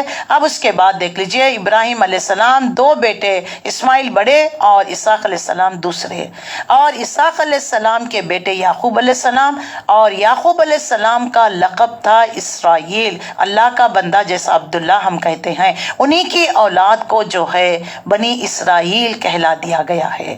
بنی اسرائیل میں پے در پر اللہ تعالیٰ نے ارض المقدس کہا، مقدس سرزمین فلسطین میں ان کو سکن دیا، یعنی ان کو مقام، ان کو ٹھہرایا، اور جو یحییٰ علیہ السلام، عیسیٰ علیہ السلام اور زکریا علیہ السلام، بی بی مریم علیہ السلام، یہ ان کا مسکن رہا، وہاں پر انبیاؤں کا گڑھ رہا۔ رسول اللہ صلی اللہ علیہ وسلم جب معراج پر تشریف لے کر گئے، براق کا سفر جو تھا، آسمان پر جو ہے سیڑھی کے ذریعے جو آپ نے جو سفر کیا، وہ جو ہے بیت المقدس میں گنبد صخرہ جس کو کہتے ہیں، اس مسجد سے آپ جو ہے معراج پر تشریف لے کر گئے تھے۔ یہ تینوں کے لیے، یہودیوں کے لیے، عیسائیوں کے لیے، مسلمانوں کے لیے مقدس سرزمین، سب مانتے ہیں ابراہیم علیہ السلام کو، مسلمان بھی، یہودی بھی، نصارہ بھی۔ تو یہ جو ہے ابراہیم یعقوب علیہ السلام کا لقب رہا، اور انہیں کی اولاد بنی اسرائیل کہلاتی ہے۔ اور جو ہے آخری نبی بنی اسرائیل کے کون ہیں؟ عیسیٰ ابن مریم۔ اب بنی اسرائیل کا دیکھ لیجئے قصہ کیا تھا۔ موسیٰ علیہ السلام کے زمانے میں فرعون کے دربار میں گئے، مصر کا بادشاہ تھا، وہاں اس نے جو ہے یہ بنی اسرائیل، اب یہ یعقوب علیہ السلام کا لقب، یعقوب علیہ السلام کے جو ہے بیٹے یوسف علیہ السلام، یوسف علیہ السلام بڑے باپ کے چہیتے تھے، پسندیدہ تھے۔ 10 بیٹوں نے جو ہے حسد کیا، لے جا کر کنویں میں پھینک دیا، اور وہاں سے قافلہ آ رہا تھا، اٹھا کر لے کر گیا، مصر عزیز کو بیچ دیا۔ مصر عزیز نے حضرت یوسف علیہ السلام کو اپنے گھر میں رکھا، وہ تمام چیزیں انہوں نے سیکھیں، اور جو ہے مصر عزیز کی بیوی نے ان پر ڈورے ڈالنے لگی، اور نتیجہ اس کے جو ہے 12 سال جیل میں نہ کرنے کی جرم میں جیل میں ڈال دیے گئے۔ اس کے بعد دیکھیے بادشاہ نے خواب دیکھا، اللہ تعالیٰ نے خواب کی تعبیر کا علم، اور بادشاہ کو خواب کی تعبیر بھی تدبیر بھی بتا دی، تو جیل سے رہا کر دیا گیا۔ اور آئے بادشاہ سے کہنے لگے کہ مجھے جو ہے خزانے کی چابیاں دے دیجئے، میں اچھی طرح امین ہوں، میں اچھی طرح جو ہے آپ کے فائنانس کو سنبھالوں گا۔ اب اس کے بعد قحط سالی آئی، وہاں سے کنانہ میں بھی جو قحط سالی پڑی، تو یوسف علیہ السلام کے 10 بھائی غلہ لینے کے لیے آئے، یوسف علیہ السلام نے پہچان لیا، پھر آخرکار بنیامین کو بھی اپنے چھوٹے بھائی کو بلا کر لانے کا حکم دیا، بلا کر لے کر آئے، اس کے بعد کہا کہ میں ہی یوسف ہوں۔ اب جب بھائیوں کو پتہ چل گیا، یعقوب علیہ السلام روتے روتے، ان کی آنکھیں سفید ہو گئی تھی، یوسف علیہ السلام نے اپنا قمیص دیا، جاؤ باپ کے آنکھوں پر ڈالو، بینائی آ جائے گی، اور بنی اسرائیل کو لے کر آنا۔ اس طریقے سے فلسطین سے، کنانہ شہر سے بنی اسرائیل نکل کر یوسف علیہ السلام کے زمانے میں مصر میں آئے۔ مصر میں ان کو بہت عزت کے ساتھ رکھا گیا، کیونکہ ایک تو پیغمبر کے اور نسل سے تھے، خاندان سے تھے، وہ بھی بادشاہ کے گھرانے کے تھے، تو ان کو بہت اچھی طرح عزت سے رکھا گیا۔ لیکن یوسف علیہ السلام کے وفات کے بعد جو ہے کچھ عرصے تک ان کے ساتھ اچھا معاملہ کیا، اس کے بعد باہر سے مشرق قومیں اندر آ گئی، ہیکسوس کنگز جس کو کہتے ہیں، انہوں نے بنی اسرائیل کو مار بھگایا، فلسطین سے نکال دیا، وہاں سے یہ جو ہے منتشر ہو گئے۔ اور اس کے بعد دیکھ لیجئے، اور وہ جالوت اور طالوت کا قصہ ہم پڑھتے ہیں کہ طالوت بادشاہ تھا۔ اب اس کے بعد موسیٰ علیہ السلام کے زمانے میں یہ مصر سے اب فلسطین لے جانے کا تھا، تو یہ قصہ جو ہے یہاں پر بیان کر دیا گیا ہے۔ اور یہ تمام نعمتیں اللہ نے، کیونکہ بہت بڑی قوم تھی، وہ 5 امت مسلمہ، 3 جو ہے ان کے اندر اللہ تعالیٰ نے کتابیں نازل کی تھی۔ کون سی کتابیں؟ تورات، زبور اور انجیل۔ اور دوسرا یہ تھا کہ یہ پے در پر اللہ تعالیٰ نے ان پر نبیوں کو بھیجا ان کے اندر، اور اللہ نے مال، دولت، شہرت، علم، علوم، فنون سب کچھ ان کو دے رکھا تھا، یعنی بہت عروج اور ترقی انہوں نے کیا۔ لیکن جیسے جیسے انہوں نے اللہ کی نافرمانی کی اور اللہ کے ساتھ شرک کیا، بچڑے کو معبود بنا لیا، ان کے جرائم، ان کے کرائمز اللہ نے کھول کر وضاحت کے ساتھ یہاں سے بیان کرنا شروع کر دیا۔ اور جو ہے انہوں نے رسالت میں بھی جو زیادتیاں کرنے لگی، آخرت کا عقیدہ نحن ابن اللہ، ہم تو اللہ کے چاہتے، اگر چند دن کے لیے ڈال بھی دیا گیا تو اللہ کے فرشتے ہمیں نکال لیں گے۔ اس طریقے سے اللہ تعالیٰ ان کے ذریعے ہمیں وضاحت کر رہا ہے۔ دیکھو ان کو امامت دی گئی، ونس اپان اے ٹائم اللہ نے ان کو، یا بنی اسرائیل اذکروا نعمتی التی انعمت علیکم وانی فضلتکم علی العالمین، اللہ تعالیٰ نے ان پر کیا کیا انعامات کی بارش کی، اور جب انہوں نے اللہ کے ساتھ شرک کرنا شروع کر دیا، اللہ کی نافرمانیاں کتابوں میں رد و بدل کر دیا، انبیاء کو ناحق قتل کرنے لگے، دنیا پرستی، قوم پرستی اور اپنے آپ کو بہت سپیریئر، دوسروں کو انفیریئر سمجھنا، یہ تمام مشرکانہ عقائد، توہمات، سپرسٹیشیس ان کے اندر آ گئے۔ تو دیکھ لیجئے، پہلے تو جو ہے طالوت علیہ السلام، طالوت علیہ السلام کے بعد داؤد علیہ السلام، داؤد علیہ السلام کے بعد سلیمان علیہ السلام، ان کے بعد جو ہے یہ بنی اسرائیل دو حصوں میں تقسیم ہو گئی ہے۔ ان کی حکومت، ایک اسرائیل کہلانے لگا، دوسرا یہودا۔ اسرائیل بہت بڑا تھا، 10 بھائیوں نے مل کر ایک جو ہے سینٹرل حکومت نہیں بنائی، لہٰذا باہر سے جو ہے مشرک اقوام آ کر ان کو باہر نکال دیا، پوری کی پوری تہس نہس ہو گئی۔ اس کے بعد یہودا کو بھی انہوں نے نکال دیا۔ اب یہ جو ہے تتر بتر جو ہے گھوم پھر رہے تھے، اور اس کے بعد جو ہے یہ اللہ تعالیٰ نے موسیٰ نبی کے زمانے میں مصر سے نکال کر بنی اسرائیل ان کو غلام بنا کر رکھا تھا، ان کے لڑکوں کو قتل کراتا، ان کے لڑکیوں کو زندہ رکھتا تھا، یہ بڑی آزمائشیں تھیں ان کے لیے، ان سے نکالا اللہ نے تاکہ اللہ کے بندے بنو۔ تو انہوں نے کیا شرارتیں کی، اللہ نے یہاں پر وضاحت کر دی، صرف میں پوائنٹس گناؤں گی کیونکہ ان ڈیٹیل جانے کا ہمیں وقت نہیں ہے۔ اللہ تعالیٰ نے ان سے عہد لیا تھا، اوفی بعہدکم یا بنی اسرائیل اذکروا نعمتی التی انعمت علیکم واوفوا بعہدی اوفی بعہدکم وایای فارہبون۔ اے بنی اسرائیل، یاد کرو میری اس نعمت کو جو میں نے تم کو عطا کی تھی، میرے ساتھ تمہارا جو عہد اسے پورا کرو، تمہارا جو عہد میرے ساتھ ہے میں اس کو پورا کروں گا، مجھے سے ڈرنا، اور میں نے جو کتاب بھیجی ہے اس پر ایمان لاؤ، یہ اس کتاب کی تائید ہے جو تمہارے پاس پہلے سے موجود تھی، لہٰذا تم سب مل کر اس کو تھامنا، اس کا منکر نہ بن جانا، تھوڑی سی قیمت کے لیے میری آیت کو نہ بیچ ڈالنا، میرے غضب سے بچو، باطل کا رنگ چڑھا کر حق کو مشتبہ نہ کرنا۔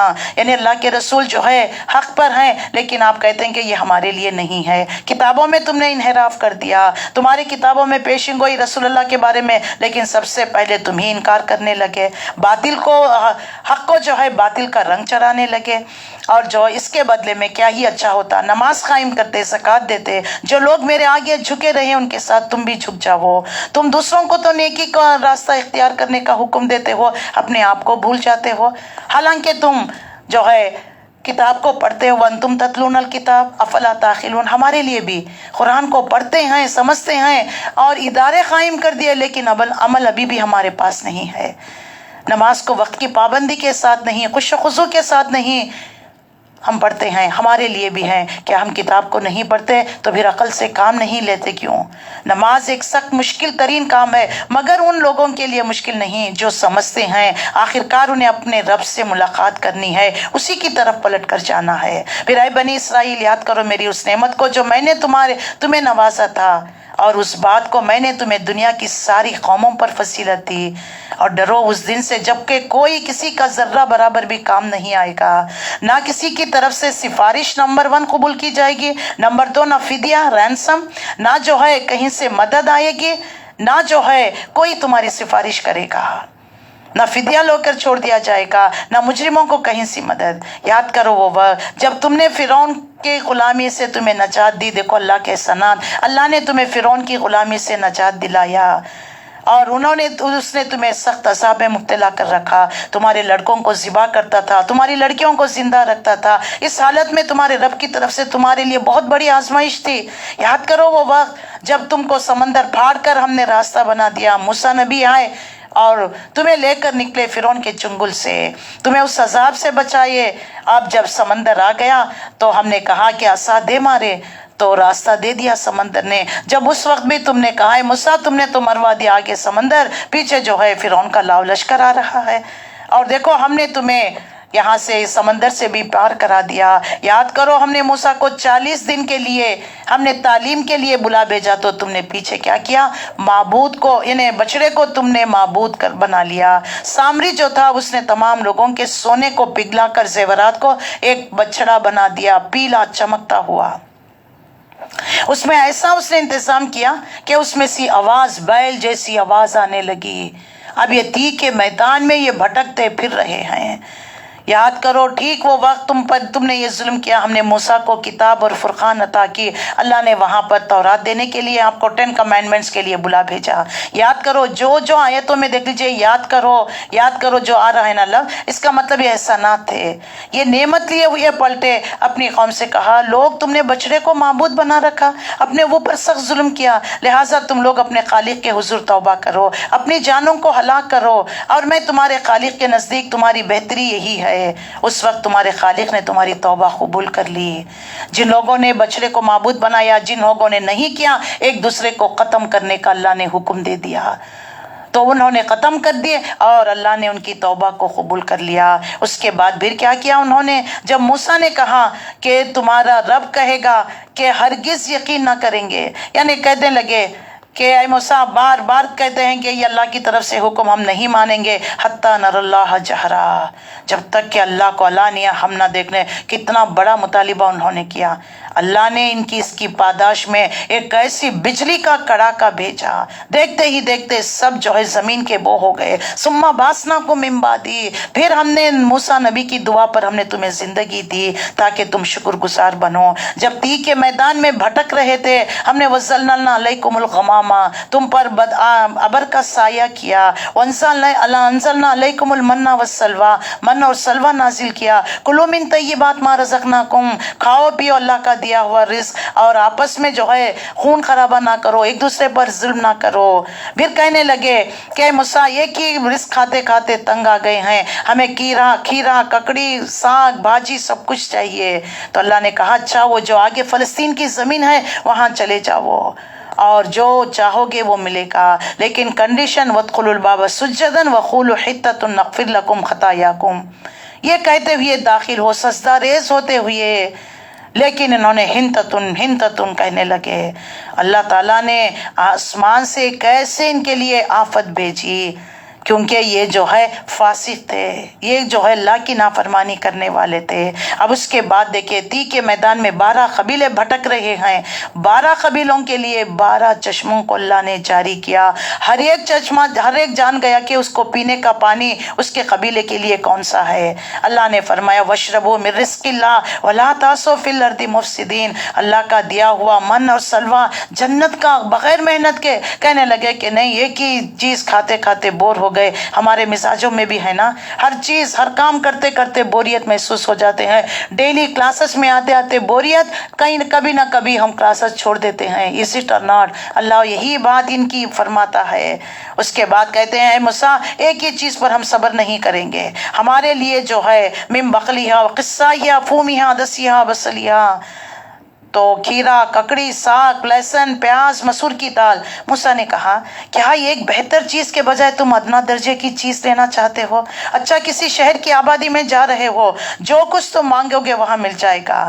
آخر کار نوبت یہاں تک پہنچ گئی، ذلت و خواری پستی بدحالین پر مسلط کر دی گئی، اللہ کا غضب ان پر گر گیا، اور اس کے نتیجے میں وہ اللہ کی آیت سے کفر کرنے لگے، نبیوں کو وَيَقْتُلُونَ النَّبِيِّينَ بِغَيْرِ الْحَقِّ، آیت نمبر 61 میں آتا ہے۔ بنی اسرائیل کی ملامت دیکھ لیجئے یہ، اور انہوں نے جو ہے نبیوں کو قتل کر دیا، نافرمانیوں میں بڑھ گئے اور اللہ کے حدود کو پامال کر دیا، اور اس کے بعد اللہ تعالیٰ نے ان سے ایک عہد لیا، آیت نمبر 64 میں آتا ہے، 63 میں وَإِذْ أَخَذْنَا مِيثَاقَكُمْ وَرَفَعْنَا فَوْقَكُمُ الطُّورَ، یاد کرو وہ وقت جب ہم نے طور کو تم پر مسلط کر دیا تھا، تم سے پختہ عہد لیا تھا، کہا تھا جو کتاب ہم نے تمہیں دے رکھا اسے مضبوطی کے ساتھ تھامنا، اور جو احکامات اور ہدایت اس میں ہے اس کو یاد کرنا، امپلیمنٹ کرنا، اور تقوی کی روش اختیار کرنا، مگر اس کے بعد تم اپنے عہد سے پھر گئے۔ اس پر بھی اللہ کے فضل اور اس کی رحمت نے تمہارا ساتھ نہ چھوڑا، اور نہ تم کبھی کے تباہ ہو چکے ہوتے۔ پھر اس کے بعد انہوں نے سب کا قانون توڑا۔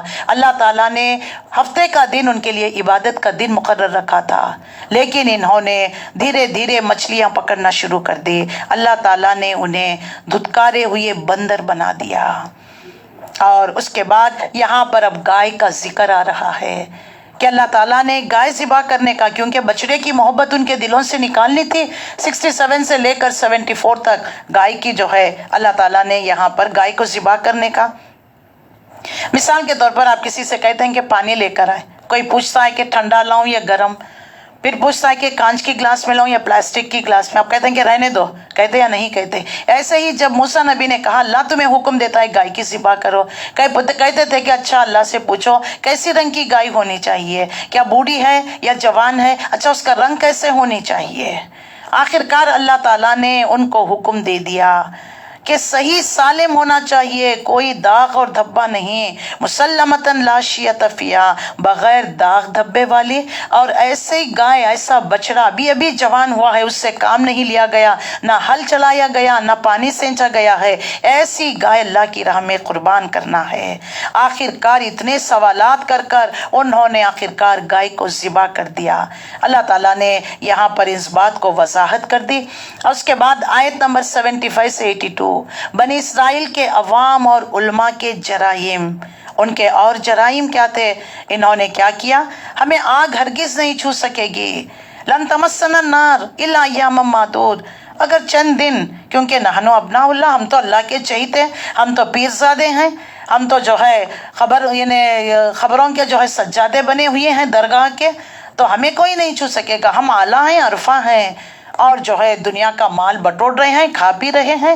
ایسے ہی انہوں نے سود کا کاروبار شروع کر لیا، لوگوں کو سود کے جال میں پھانس کر ان کے زمین، گھر، زراعت سب کچھ ہڑپ کر لیا کرتے تھے۔ یہ تمام جو ہے انہوں نے کرتے چلے گئے۔ پھر اللہ تعالیٰ نے ان سے عہد لیا، وَإِذْ أَخَذْنَا مِيثَاقَ بَنِي إِسْرَائِيلَ لَا تَعْبُدُونَ، یہ اولڈ ٹیسٹمنٹ کے جو ہے یہ باتیں یاد کرو۔ اللہ تعالیٰ نے بنی اسرائیل سے پختہ عہد لیا، اللہ کے سوا کسی کی عبادت نہیں کرو گے، ماں باپ کے ساتھ حسن سلوک، رشتہ داروں کے ساتھ، یتیم مسکین کے ساتھ نیک سلوک کرنا، لوگوں سے بھلی بات کہنا، نماز قائم کرنا، زکوٰۃ دینا، مگر تھوڑے آدمی کے سوا سب اس عہد سے پھر گئے اور پھرتے چلے گئے۔ پھر ذرا یاد کرو، ہم نے تم سے مضبوط عہد لیا تھا، آپس میں جو ہے ایک دوسرے کا ساتھ دینا، خون خرابہ نہ کرنا، گھروں سے نہ نکالنا، تم نے اقرار تو کیا، پھر خود اس پر گواہ رہے، مگر آج وہی تم ہو کہ اپنے بھائی بندوں کو قتل کرتے ہو، اپنی برادری کے کچھ لوگوں کے جو ہے ان کے جائیداد ہڑپ کر لیتے ہو، ظلم و زیادتی کے ساتھ ان کے خلاف چتہ بندی کرتے چلے گئے۔ اللہ تعالیٰ نے ان کے تمام جرائم کو یہاں پر گنا رہا ہے۔ اور اتنا ہی نہیں ہے، عیسیٰ ابن مریم، آیت نمبر دیکھ لیجئے 98 میں اللہ تعالیٰ وضاحت کرتا ہے، عیسیٰ ابن مریم پر شریعت پر جو ہے جزوی عمل کی سزا، یعنی کتاب کے کچھ حصے کو مانتے تھے، کچھ کو نہیں مانتے تھے، افتؤمنون ببعض الکتاب وتکفرون ببعض، اس کے نتیجے میں لا خزی فی الدنیا و یوم القیامت یردون الی اشد العذاب، ہمارے لیے بھی قرآن کے چند حصے پر عمل کرتے ہیں، چند کو ہم چھوڑ دیتے ہیں تو دنیا میں بھی رسوائی، آخرت میں تو شدید عذاب دیا جائے گا۔ اور جو ہے اللہ ان کے جرائم کو گناتے ہوئے، ایک جو ہے ہدایت کے بدلے تم نے گمراہی کو خرید لیا ہے۔ اور یاد کرو، وَلَقَدْ آتَيْنَا مُوسَى الْكِتَابَ، ہم نے موسیٰ کو کتاب دی، اس کے بعد پے در پہ رسول بھیجا، آخرکار عیسیٰ ابن مریم کو روشن نشانیاں دے کر روح پاک سے ان کی مدد کی۔ پھر یہ تمہارا کیا ڈھنگ، جب بھی کوئی رسول تمہاری خواہشات کے نفس کے خلاف کوئی چیز لے کر آتا تو تم اس کے مد مقابلے میں سرکش ہو جاتے، تم اس کو جھٹلاتے، اس کے قتل کے در پہ ہو جاتے۔ تو وہ کہا کرتے تھے قلوبنا غلف، ہمارے دل تو خلاف میں ہیں، کیا بات کریں، ہماری سمجھ میں نہیں آتا، اس طریقے سے وہ کہا کرتے تھے۔ اور اللہ کی لعنت ان کافروں پر، اور انہوں نے اور فواؤ غضب علی غضب، اللہ کے غضب میں یہ گر گئے۔ پھر آیت نمبر 90 میں دیکھ لیجئے، بنی اسرائیل کا نبی صلی اللہ علیہ وسلم کے ساتھ حسد، کیوں نبی صلی اللہ علیہ وسلم کو انہوں نے نہیں مانا؟ کیونکہ تعصبات، پریجوڈیس بنی اسرائیل سے آتا تو مان لیتے، بنو اسماعیل سے آئے ہوئے ہیں۔ اس کے بعد 87 سے 93 تک انہی آیتوں پر روشنی ڈالی گئی ہے کہ دیکھو تمہارے پاس عصا ید بیضا لے کر موسیٰ نبی آئے، تم نے ان کو بھی جھٹلایا۔ جب ہم نے کوہ طور کو تم پر مسلط کر دیا، خذوا ما آتیناکم بقوۃ واسمعوا قالوا سمعنا وعصینا واشربوا فی قلوبہم العجل بکفرہم، کتاب لینے کو تیار نہیں تھے، اللہ تعالیٰ نے کوہ طور کو ان پر معلق کر دیا، جانوں کے ڈر سے کتاب کو تو لے لیا، کتاب کو نافذ کرنا، اس کو مضبوطی کے ساتھ تھامنا، سنو تو انہوں نے کہا ہم نے سنا، وعصینا، ہم نہیں مانیں گے۔ ہمارے دلوں میں بچڑے کی محبت رچ بس گئی ہے. آج مسلمان بھی کتاب ہمارے پاس، شریعت ہمارے پاس، لیکن اس پر امپلیمنٹ نہیں. ہمارا مرضی کا دین ہے، ہماری مرضی کی زندگی ہے. جب چاہے نماز پڑھ لیا، جب چاہے چھوڑ دیا، جب چاہے اللہ کو پکارا، جب چاہا نہیں. از اٹ اور ناٹ؟ لیکن اللہ فرماتا ہے قُلْ إِنْ كَانَتْ لَكُمُ الدَّارُ الْآخِرَةُ عِنْدَ اللَّهِ خَالِصَةٌ مِّن دُونِ النَّاسِ. یہ کہتے تھے کہ اللہ کے چہیتے، تو اگر اللہ کے چہیتے ہیں تو موت کی تمنا کیوں نہیں کرتے؟ اللہ سے ملنے کا ذریعہ صرف موت ہی ہے، اسی کے بعد جا کر تم مل سکتے ہو. تو لیکن لمبی لمبی آرزوئیں کہ ایک ایک جو چاہتا تھا، آیت نمبر 96 میں 97 میں، لو یعمر الف سنہ، ہر ایک چاہتا تھا کہ 1000 سال کی عمر ہو. کیونکہ عذاب، ان کو معلوم ہے جو ہم نے گمراہیاں کی، جو کتابوں میں رد و بدل، انبیاء کو قتل کیا، جو ہمارے جرائم کرائمز ہے نا، اس کی سزا ملے گی. اس سزا سے بچنے کے لیے 1000 سال کی لمبی طویل عمر چاہا کرتے تھے. اتنا ہی نہیں ہے، انہوں نے جو ہے جبرائیل کو جو ہے جبرائیل میکائیل جو رسول اللہ صلی اللہ علیہ وسلم کو تعلیم دینے کے لیے آیا کرتے تھے، اور جو یہودیوں کے پاس جب جا کر کہا کرتے تھے کہ ہمارے پاس جبرائیل علیہ السلام آ کر ہمارے نبی پر وحی کر گئے، تو کہا کرتے تھے جبرائیل تو ہمارا دشمن، جب بھی آتے ہمارے لیے عذاب لے کر آتے، جبرائیل لے کر آئے ہیں تو ہم نہیں مانیں گے. اس طریقے سے رسول اللہ صلی اللہ علیہ وسلم کے ساتھ جو معاملہ، اور اس کے بعد 97 سے 101 بنی اسرائیل حضرت جبرائیل علیہ السلام پر بہتان، دشمنی ان کی. اس کے بعد جادو کے بارے میں، وَاتَّبَعُوا مَا تَتْلُو الشَّيَاطِينُ عَلَىٰ مُلْكِ سُلَيْمَانَ وَمَا كَفَرَ سُلَيْمَانُ وَلَٰكِنَّ الشَّيَاطِينَ كَفَرُوا يُعَلِّمُونَ النَّاسَ السِّحْرَ. جادو حقیقت ہے. کبیرہ گناہوں میں سے ایک گناہ جادو کروانا. جادو کروانے والے کو اگر دنیا میں قتل کی سزا دی جائے گی، اور قیامت کے دن اللہ اس کو بہت بڑا عذاب دے گا. جہنم اس کے لیے ٹھکانہ ہوگی، جنت اس کے لیے حرام کر دے گا. جادو کرانا، باباؤں کے پاس جانا، پیروں کے پاس، فقیروں کے ساتھ قسمتوں کے فیصلے کرانا، تعویذ، گنڈے، نیمبو، پھیٹا اور جو ہے گھوڑے کے نال لے کر آنا، یہ جو ہے یہ ہمیں بچائیں گے. یہ جادو کیوں کراتے تھے؟ حسد میں آ کر ان کی نعمت چھین لی جائے. کسی کو کوئی نعمت دے دی گئی تو اس طریقے سے. اور کہا کرتے تھے سلیمان علیہ السلام کے قبضے میں اللہ نے جنات کو دے رکھا تھا، اور جنات کے سہارے سے بڑے بڑے لغن دیگ، بڑی بڑی عمارتیں، بلڈنگز بنایا کرتے تھے. اور جو ہے تو کہنے لگے، تو سلیمان علیہ السلام کے زمانے میں جادو عام ہو گیا، ہر گھر میں جو ہے جادو ٹونا ہو رہا تھا. تو آپ نے لوگوں کو بھیج کر وہ کتابیں، وہ تمام چیزیں نکلوائی، اپنی کرسی کے نیچے رکھ کر جو ہے نیچے دبا دیا تھا. جب آپ کی وفات کے بعد جب آپ کی کرسی کو ہٹایا گیا تو اس کے نیچے سے کتابیں برآمد ہوئی. تو کہنے لگے یعنی انبیاء پر جو ہے تہمتیں لگانا ان کی فطرت رہی. ولد الزنا کہا عیسیٰ ابن مریم کو، اور جو ہے بی بی مریم علیہ السلام پر انہوں نے یعنی الزام لگا دیا کہ نعوذ باللہ آپ نے دوسرے کے ساتھ جو ہے اس طریقے سے، یہ ولد الزنا ہے اس طریقے سے. اور سلیمان علیہ السلام جادوگر کہہ دیا، اور جادو کی بنیاد پر آپ نے حکومت قائم کی. یہ ان کے مزاج میں ہی یہ تمام باتیں رہی ہے، یہ ان کی گمراہیاں رہی. اور جو ہے بابل کے شہر میں، عراق میں بابل کے شہر میں ہاروت ماروت 2 فرشتوں کو بھیجا گیا آزمائش کے طور پر. تو یہ لوگ جو ان کے علماء جایا کرتے، یہ یہودی جا کر کہا کرتے ہمیں بھی وہ علم سکھائیے. فرشتوں نے کہا دیکھو ہم آزمائش کے لیے بھیجے گئے ہیں، ہم تمہیں نہیں سکھائیں گے. کہا کرتے تھے کہ ہم وعدہ کرتے ہیں سیکھیں گے، کسی پر امپلیمنٹ نہیں. سیکھنے کے بعد میاں بیوی میں جدائی ڈال دیا کرتے تھے. تو اس طریقے سے انہوں نے جو جرائم کیے اللہ نے وضاحت کر دی. 114 سے 118 تک مشرکین مکہ کے جرائم اللہ تعالیٰ نے یہاں پر واضح کر دیا کہ یہ جب رسول اللہ صلی اللہ علیہ وسلم کے مجلسوں میں آیا کرتے تو کیا کہا کرتے تھے کہ دیکھو رائنا کا مطلب پے یور اٹینشن ٹورڈز اس. رائنا کھینچ کر، تو اس کا معنی نکلتا اے ہمارے چرواہے، اے ہمارے گڈریے. اس طریقے سے تو اللہ نے ان الفاظ کو بدل کر رائنا نہیں انظرنا کہا کرو. رسول اللہ صلی اللہ علیہ وسلم کے ہنسی مذاق اڑایا کرتے، کہا کرتے تھے لا يدخل الجنت الا من كان هودا او نصارى تلك امانيهم قل هاتوا برهانكم ان كنتم صادقين. کہا کرتے تھے کہ ہم جو ہے ہرگز جنت میں جو ہے جائے صرف جنت میں جانے والے کون ہیں؟ یہود اور نصارہ۔ یہ ان کے من گھڑت قصے کہانیاں، کیا اللہ نے ان کو لکھ کر کوئی سٹیٹمنٹ دیا یہود اور نصارہ ہی جنت میں جائیں گے، بنی اسرائیل ہی جنت میں جائیں گے؟ اگر تم اپنے دعوے میں سچے ہو تو لے کر آؤ دلیل۔ بلا من اسلم وجهه لله وهو محسن فله اجر عنده ربه ولا خوف علیہم ولا هم يحزنون۔ یہودی کہتے ہیں کہ عیسائی کے پاس کچھ نہیں، عیسائی کہتے ہیں یہودیوں کے پاس کچھ نہیں، حالانکہ دونوں ہی کتاب کو پڑھتے ہیں۔ اس قسم کے دعوے ان لوگوں کے بھی ہیں جن کے پاس کتاب کا علم نہیں۔ یہ اختلافات ہیں جن میں یہ لوگ مبتلا ہیں، اس کا فیصلہ اللہ قیامت کے دن کر دے گا۔ آج کیا مسلمان کم ہیں؟ ہم اہل حدیث، ہم جو ہے بریلوی، ہم جو ہے حنبلی، ہم مالکی، ہم حنفی، ہمارا مسلک دیکھیے، ہم اعلیٰ، ہم عرفہ، تم ادنا، ہم جنتی، تم جہنمی۔ کیا آج یہ تمام چیزیں نہیں ہو رہے ہیں؟ اللہ فرماتا ہے نہ یہودیوں کے پاس کچھ ہے، نہ عیسائیوں کے پاس کچھ ہے۔ جو حق بات کہتا ہے، جو حق لے کر آتا ہے، جو آخری نبی کو ہم نے حق دے کر حق کے ساتھ بھیجا ہے، اِنَّا أَرْسَلْنَاكَ بِالْحَقِّ بَشِيرًا وَنَذِيرًا وَلَا تُسْأَلُ عَنْ أَصْحَابِ الْجَحِيمِ وَلَن تَرْضَىٰ عَنكَ الْيَهُودُ وَلَا النَّصَارَىٰ حَتَّىٰ تَتَّبِعَ مِلَّتَهُمْ قُلْ إِنَّ الْهُدَى اللَّهِ هُوَ الْهُدَىٰ۔ 120 میں اللہ تعالیٰ نے وضاحت کر دی، اگر ہدایت ہے تو اس کلام میں ہے، اس قرآن میں ہے، اس کے سوا کہیں بھی نہیں ہے۔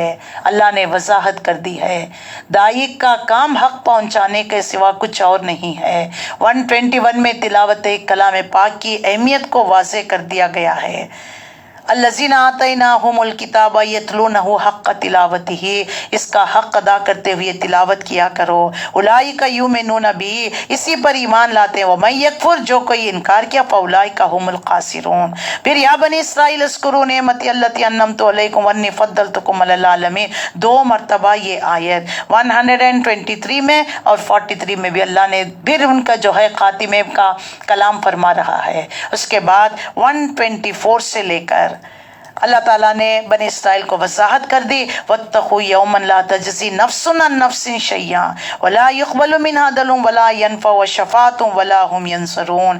4 چیزیں، کوئی جان کے بدلے کوئی جان نہیں دے گا، کہیں سے فدیہ نہیں، کوئی جو ہے تمہارے حق میں سفارش نہیں، کہیں سے تمہیں مدد نہیں ملے گی، یہ تمہارا زام سب کچھ ختم ہو جائے گا۔ اور آخری میں 124 سے جو 20 آیتیں ہوتی ہیں جس سے یہ پہلا پارہ مکمل ہوتا ہے، ابراہیم علیہ السلام کا قصہ ہے، اور جو ہے اس میں خانہ کعبہ کی تعمیر جس کا کنٹینیویشن سورہ بقرہ 2 پارے میں بھی شروع ہوتا ہے۔ تو انشاءاللہ العزیز ہم آیت نمبر 124 وَإِذِ ابْتَلَىٰ إِبْرَاهِيمَ رَبُّهُ بِكَلِمَاتٍ، وہاں سے ہم شروع کریں گے۔ خانہ کعبہ کی تعمیر ہے۔ تو اس طرح سورہ فاتحہ میں اللہ کی توحید، رسالت، آخرت، 3 باتوں پر زور دیا گیا ہے، اور سورہ بقرہ میں رسالت، نبیوں کا ذکر آیا ہے۔ بنی اسرائیل وہ قوم تھی، انبیاء کی قوم تھی، ان کا ذکر، ابراہیم علیہ السلام کا، پھر محمد رسول اللہ صلی اللہ علیہ وسلم کا۔ اور سورہ بقرہ میں یہودیوں کے بارے میں، بنی اسرائیل کے بارے میں پوری وضاحت، جو اس کے برخلاف سورہ آل عمران میں اللہ تعالیٰ نے نصارہ کے بارے میں۔ تو الحمدللہ اس طریقے سے ان کے جرائم، ان کے کرائم، ان کی چارج شیٹ اللہ نے بتا دیا ہے۔ اور ہمیں سنانے کا مطلب، ہمیں پڑھائے جانے کا مطلب، دیکھو یہ ونس اپان اے ٹائم امت مسلمہ تھی، نعمتوں سے ان کو نوازا تھا، ان کو جو ہے اللہ تعالیٰ نے امت وسط بنایا تھا۔ انی فضلتکم علی العالمین، اے مسلمانوں آج ہم نے تمہیں انی فضلتکم علی العالمین بنایا، تمہارے پاس تیل ہے، تمہارے پاس ہر قسم کے کھان ہے، مالدار ہے امت مسلمہ، لیکن اس کے باوجود تمہارے اندر بھی یہی برائیاں آ گئی ہیں، تو تمہارا بھی حشر ایسے ہی ہوگا۔ تم وہ آخری امت ہو جو تمہیں چھانٹ لیا گیا تمام انسانیت میں سے، تمہیں ایک گروپ کی شکل میں تشکیل کی گئی ہے تاکہ تمہارا کام نیکی کا حکم دے، برائی سے روکنا۔ یہ کام تمہیں کرنا تھا، لیکن تم بھی دنیا داری میں ملوث ہو گئے، تم بھی دنیا کمانے میں ہو گئے، تم نے اپنے مشن کو پیچھے کر دیا۔ تو دیکھو ان کا حشر کیا ہوا، انہوں نے سب کا قانون توڑا، تم بھی جمعے کے قانون کو توڑتے ہو، صرف پڑھتے ہو تو جمعے کے ایک دن نماز پڑھتے ہو، باقی دنوں میں نماز نہیں پڑھتے، اور وقتی طور پر مسلمان بنتے ہو، وقتی طور پر کلام کو پڑھتے ہو، رمضان میں جتنا جم کر پڑھتے ہو اور غیر رمضانوں میں قرآن کو لپیٹ کر کس کر اوپر چڑھا دیتے ہو۔ یہ کیا تمہارا کیا رویہ ہے، کیا طریقہ کار ہے؟ اللہ تعالیٰ نے ان کے جرائم، انہوں نے تو قتل کر دیا، تم اللہ کے نبی کی سنت کو قتل کر رہے ہو، جانتے بوجھتے اس کو امپلیمنٹ نہیں کرتے، اور اس کو اسلام کو امپلیمنٹ کرنا، اس کو فالو کرنا دکھیانوسی سمجھتے ہو، آؤٹ ڈیٹڈ سمجھتے ہو، لیکن تم دین اسلام کو اپنا لو گے، قرآن کے مطابق زندگی گزارو گے تو آپ جو ہے اپ ڈیٹڈ رہیں گے ہمیشہ۔ اسی کے لیے ہمیں دعا کرتے رہنا چاہیے اللہ سے کہ اللہ تعالیٰ ہمارے لیے قرآن کو ہدایت کا ذریعہ بنائے، ہمیں بنی اسرائیل نہیں، جب اللہ نے جس مقصد کے لیے اس امت کی تشکیل کی ہے ہمیں وہ کام کرنا ہے۔ تو اللہ سے دعا ہے اللہ مجھے اور آپ کو ان تمام باتوں پر عمل کی توفیق عطا فرمائے۔ وآخر دعوانا ان الحمد للہ رب العالمین۔ جزاک اللہم الخیر، شکراً، السلام علیکم ورحمۃ اللہ وبرکاتہ۔